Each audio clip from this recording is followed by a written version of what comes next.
Once again, I welcome you all in very important topic, and today's topic is the infertility. Okay, students. So, firstly, you should know the definition of the infertility. Couple unable to produce child in spite of having unprotected cohabitation. Cohabitation means we can say intercourse, called infertile.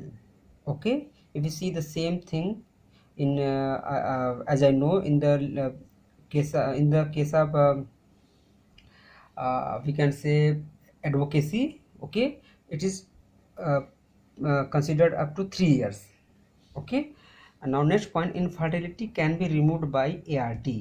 Okay, ART means assisted reproductive technology. Some technologies are there which assist the reproductive organs, okay, in order to have the child in, or we can say in order to have a mother and father. Okay, students. So now ART is divided in two parts: in vitro and in vivo. In vitro means outside the body, outside the body. So we can say outside the body, its sense is only that in the test tube, in the special test tube. For example, just see, if there is a female,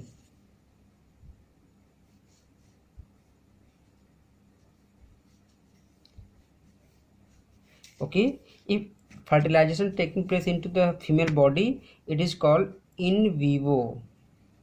Okay, not vivo company, in vivo. Okay, and if it is taking place into the test tube, means male and female gamete, and there is a sperm. Okay, और यहाँ fertilise होने के बाद इसका zygote इसकी body में डाला जाता है, फीमेल की यूट्रस में. ठीक है, तो ये क्या होगा, ये in vitro means vitreous chamber. So क्या हुआ, ये आउटसाइड द बॉडी हो गया ना बच्चों, और इनसाइड द बॉडी हो गया. तो यही चीज़ तो लिखा हूँ, in vitro outside the body, in vivo inside the body. Okay, and in vitro having 3 types which are there into your NCERT syllabus, and in vivo only 2. Okay, so in vitro, first the JIFT. These names are asked in many examinations to extend.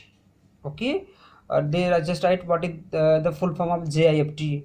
So JIFT, zygote intrafallopian tube transfer. Zygote intrafallopian tube, fallopian और tube तो साथ रहेगा ना बच्चों, fallopian tube transfer. IUT intra uterine transfer. ICSI intra cytoplasmic sperm injection. In view में क्या होगा, GIFT gamete intra fallopian transfer, और क्या है, AI artificial insemination. So study one by one. So ZIFT में क्या होगा कि जैसे यहाँ पे कराया फर्टिलाइजेशन और ये बना गया जाइगोट. जागरूक बनने क्या होगा, ये बढ़ेगा बच्चों, 1 सेल की थी ये, फिर 2 सेल, 4 सेल, और ये 8 सेल. जैसे 8 सेल का एम्ब्रियो होगा in the condition of 8 celled structure. Okay, up to 8, 2 से भी स्टार्ट कर सकते हैं आप. So embryo up to 8 blastomere, and cells of embryo is called blastomere. And we are studying biology, so we will use the word of the biology. तो embryo up to 8 blastomere, यहाँ से क्या होगा, remove करके सीधे female के fallopian tube में transfer कर दीजिए. कहाँ पे बच्चों, फैलोपियन, उसका देखिए ऐसे था ना बच्चों,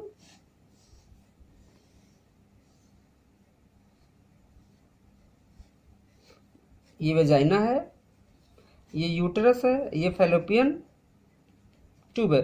तो यहाँ पर ट्रांसफर किया जाता है ये. ठीक है, अब यहाँ ट्रांसफर करने के बाद वापस समय के साथ यहाँ के इम्प्लांट कर जाएगा. ओके, ऐसा कब किया जाता है, जब फीमेल में कोई प्रॉब्लम हो, मान लीजिए उसकी फैलोपियन ट्यूब ब्लॉक हो गई हो. ठीक है, तब करते हैं. पता चला यहाँ पे यूट्रस, यहाँ पे ओवरी है, और यहाँ पे फैलोपियन ट्यूब टेलीवी कहते हैं ना उसको, ट्यूबरक्लोसिस की वजह से ब्लॉक हो गई है, कोई ट्यूमर बन गया है. तो क्या करेंगे, सर्जिकली इसको यहीं से इसी फीमेल का ओम निकाल लेते हैं। ओके, और निकालने के बाद यहाँ तक तो पहुँचा ही रहेगा, निकाल के तब इसको यहाँ पे ट्रांसफ़र करते हैं। Then zygote is form up to 8 embryo, ठीक है, 8 एम्ब्रियोनिक स्टेज में निकाल के फीमेल की इसी जिसका ये रहेगा उसी बॉडी में क्या करेंगे, ट्रांसफ़र कर देंगे।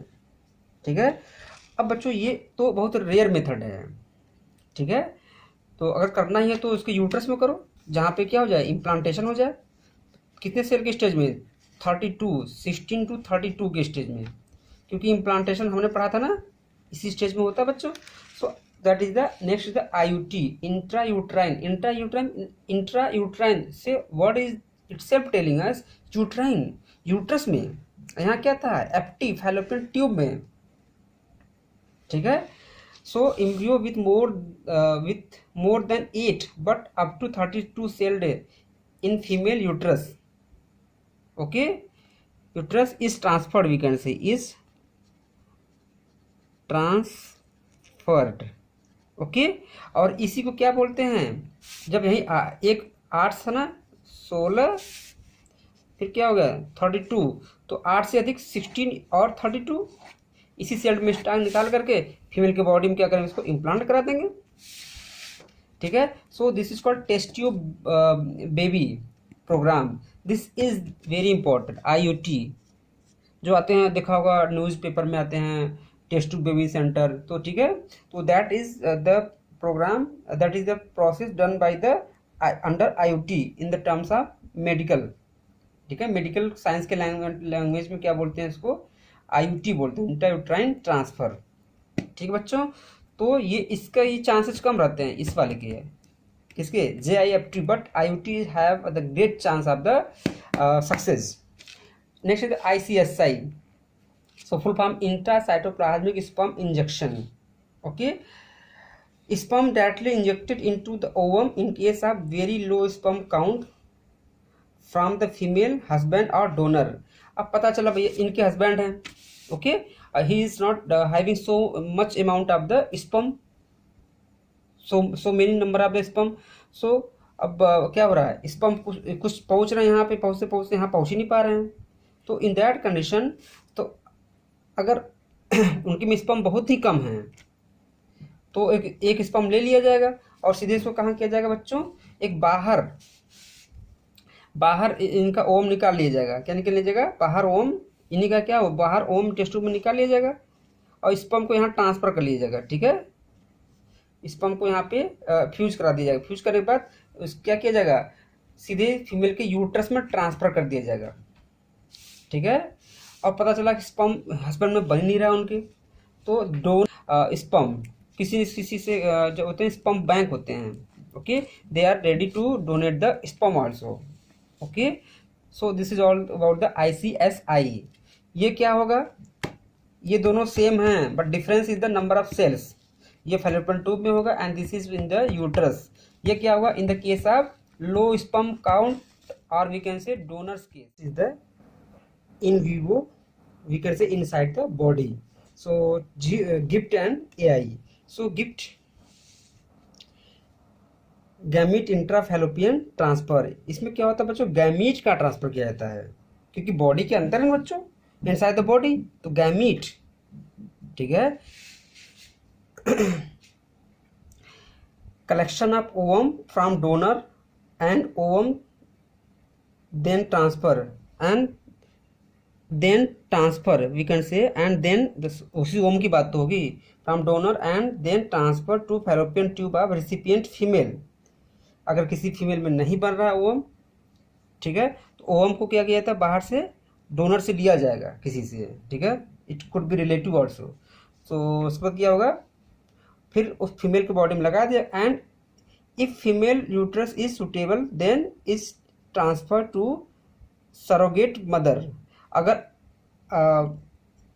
पता चला कि जायगोट तो बन गया भाई, ओम उसके पास था नहीं और उनके हस्बैंड के पास तो स्पर्म तो रहेंगे होंगे ही, तो क्या हुआ, जायगोट बन जाएंगे, एम्ब्रियो बन जाएंगे। अगर उनका uterus, if the uterus of that particular lady जिसने ओम को डोनेशन से प्राप्त किया है, ठीक है, तो in that case if her uterus is not working, okay, बस जायगोट बनाना, फर्टिलाइजेशन कराना ही क्या होता है, मेन ऑब्जेक्टिव होता है।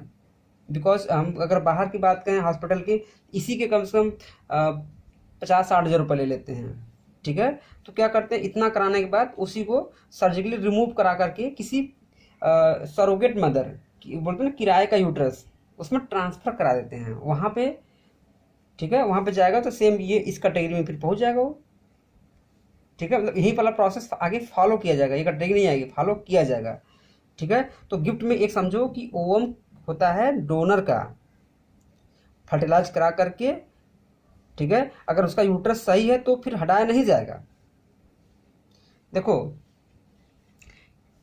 इसमें स्पर्म काउंट लो होता है, इसमें ओवम नहीं बनता, ये ध्यान रखना। Here in this case ovum is not produced by the particular female, but here sperm is very low, ठीक है। Don't get confused. अगर यूट्रस सही रहा तो उसी में वो पूरा सर्वाइव करके बच्चा जायगोट उसी में बनेगा फिल्टस में, नहीं तो बाहर किसी और किराए के कुक में सरोगेट मदर में दिया जा सकता है, ठीक है। Next is artificial insemination. Actually in this semen directly transfer to female uterus, okay. Semen किया जाएगा फीमेल के बॉडी में डिस्चार्ज कर लिया जाएगा। It is used when male is unable to inseminate himself, okay. If male is not, male के पास sperm बन रहे हैं, मतलब सेमेन बन रहे हैं, लेकिन due to erection problem, okay. And okay, if someone has met with an accident and his reproductive part especially penis is not functional, okay, तब भी उस केस में किया जाएगा कि पोरली फंक्शन रिप्रोडक्टिव ऑर्गन से स्पर्म या सेमेन को निकाला जाएगा, और निकालने के बाद क्या किया जाएगा, उसको उसकी वाइफ की यूट्रस में ट्रांसफर कर दिया जाएगा, okay. So this is all about and this AI is especially used in cattle। Cattle में होता है, पता चला कि हम हाइब्रिड बनाना चाहते हैं, स्विट्जरलैंड का कोई मान लो काऊ है, इंडियन कोई काऊ है, क्या बोलते हैं इसको, बुल है, ठीक है। या फिर उल्टा समझ लो, वहाँ का बुल है, यहाँ का काऊ है, तो कैसे ला देंगे, वहाँ से स्पर्म सेमेन को कलेक्ट करके यहाँ पे आर्टिफिशियली इंसेमिनेट कराएंगे इसको, फीमेल को। और यहाँ पे one thing that is left, and if female uterus is suitable then it मतलब कि जायगोट और embryo, okay. So we have done with the GIFT also and AI also. And students thanks for watching, okay. And if you are new to my channel, subscribe my channel. And अपने students जो हैं, अपने school के उन बच्चों से आपसे request है कि आपका चैप्टर 4 पूरा हो चुका है, और ठीक है, go through the NCERT also. If there is any doubt, leave your comment in comment box, okay। And after today you will be given your holiday summer holiday homework, and I wish you all a happy summer vacation। do study। और आप लोगों का class 12th है तो बिल्कुल leniency नहीं दिखाइए, ठीक है। एग्ज़ाम तो होना ही है भाई, 5 महीने बाद, 8 महीने बाद, कभी जून में मार्च में होगा, नहीं तो अप्रैल में होगा, नहीं तो मई में होगा, नहीं तो जून में होगा ही, जो होगा सिलेबस पूरा हो जाने पर। तो ठीक है, thanks for watching, bye bye, take care.